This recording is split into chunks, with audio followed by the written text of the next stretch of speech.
My husband filed for divorce, calling me a useless wife and left me for his younger mistress. He was sure I'd fall apart. I just smiled. Now he calls me 20 times a day. James handed me the divorce papers without any drama. He didn't even seem fazed. It was like he was giving me a bill.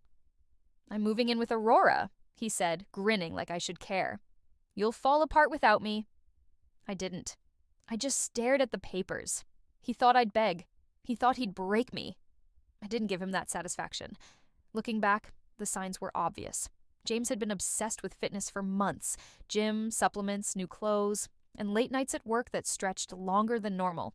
It wasn't the first time he'd changed, but the changes were small, gradual. I ignored them, until they weren't.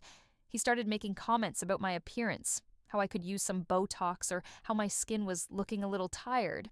It made me feel like I wasn't good enough. But I didn't say anything. Not right away. I just stayed quiet, letting it sink in like it was normal. I found the receipt for a Tiffany's necklace in his jacket pocket. It was so casually hidden. Then I checked the bank statements. There were withdrawals. A few hundred here, a few hundred there, labeled as things like home repairs or car maintenance. I wasn't stupid. I knew where the money was going. To her. When I confronted him, there was no rage, no fighting. I didn't raise my voice. I just handed him the receipts, the bank statements. I didn't even cry. He just laughed, and then he handed me the divorce papers. No apology, no guilt. Just a smug smile as he told me how much better Aurora was for him. She was younger. She took better care of herself. And then, just like that, he was gone. He was already living with her. A fact I had to learn from him, not the other way around.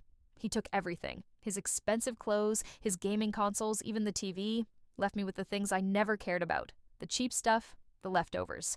And then he laughed again, like it was all a joke.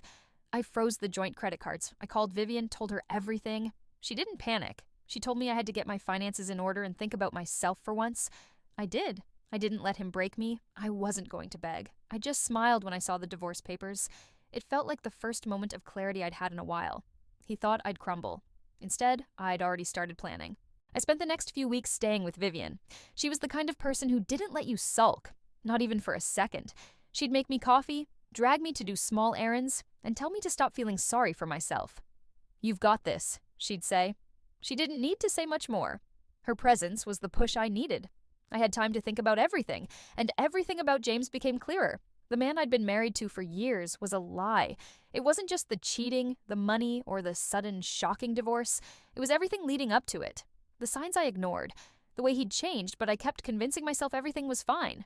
I never let myself see it until now. I wanted to think I was enough. But I wasn't. For him. I started tracking all his financial bullshit. I went through the joint statements, looking at things like home repairs or car maintenance that were obviously just code for gifts for Aurora. I didn't even feel the anger anymore. I was numb, but I wasn't going to let him win. I got a job in customer service. The pay was shit, but it was mine. And when I showed up on my first day, James and Aurora had no idea I was about to run into them. They were in the elevator when I stepped in, both of them looking surprised to see me. James looked at me like he couldn't believe I was standing there, carrying my new laptop bag. I didn't let him see how much I wanted to walk away. Instead, I smiled.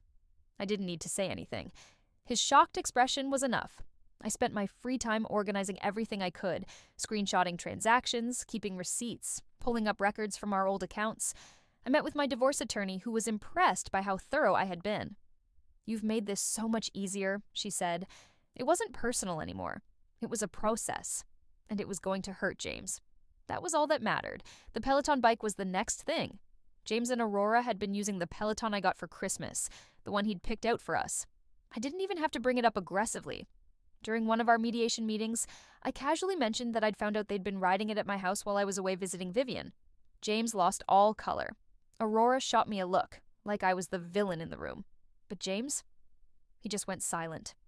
That was the moment I knew I had the upper hand. Then things got interesting. Aurora started messaging me, sending me screenshots of messages James had sent her. He promised her a car, a future. She told me she felt betrayed by him, that he had lied to her about everything, and now she was starting to feel stupid. I didn't feel bad. I forwarded the messages to my lawyer. That was the final nail. James hadn't expected me to fight back. He hadn't expected me to rise above all the shit he had thrown at me. I wasn't playing by his rules anymore. Karma doesn't always come fast, but it comes in its own time. James found that out the hard way. It took a few months, but his company finally fired him. They had been looking into him for a while, falsifying expense reports, dodging accountability. When they fired him, he didn't just lose a job, he lost his reputation. And in our small town, that meant everything. I didn't know about it right away. I didn't keep tabs on him anymore, but Vivian called me the day it happened. She was laughing. "You won't believe this. James is begging everyone for a job." It was sweet, in a way, hearing that he was the one who had to scrape by now. He'd always thought he was untouchable, the king of his little world. He showed up at his parents' house to try to get some sympathy, but they just shut the door in his face. His friends started distancing themselves. His coworkers, they had no more time for him. I watched it all happen from a distance, feeling nothing. It wasn't satisfaction, it wasn't anger, it was clarity. I didn't need to see him fail to know I had already won. Then came Aurora. She couldn't keep her mouth shut. One night, she posted a TikTok. In the video, she was showing off a cheap knockoff Tiffany ring that James had bought her. He told her it was real, of course. She'd even flaunted it in front of people like it was some kind of achievement. Aurora made a big deal out of it, explaining how he'd promised her a car, a future, like she was going to get everything. The video went viral. In a small town like ours, that was a death sentence for James. As her video blew up, I took my own small, quiet actions. I logged into our old Amazon account, the one James and I shared, and started returning gifts he'd bought for Aurora. The earrings, the clothes, the things he thought would make her happy. I didn't even have to send them back. I had them refunded to my account. The money came straight to me. James tried to reach me. He opened new Instagram accounts trying to get me to talk to him, to fix things. I blocked him each time. It wasn't personal.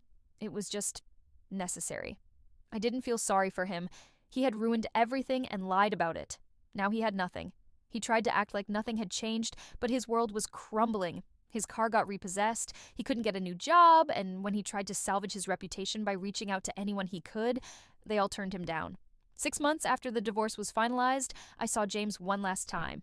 He tried to reach me from the shared house he was living in with Aurora. I didn't even pick up the phone. I didn't have to. He'd lost everything, and I had everything I needed.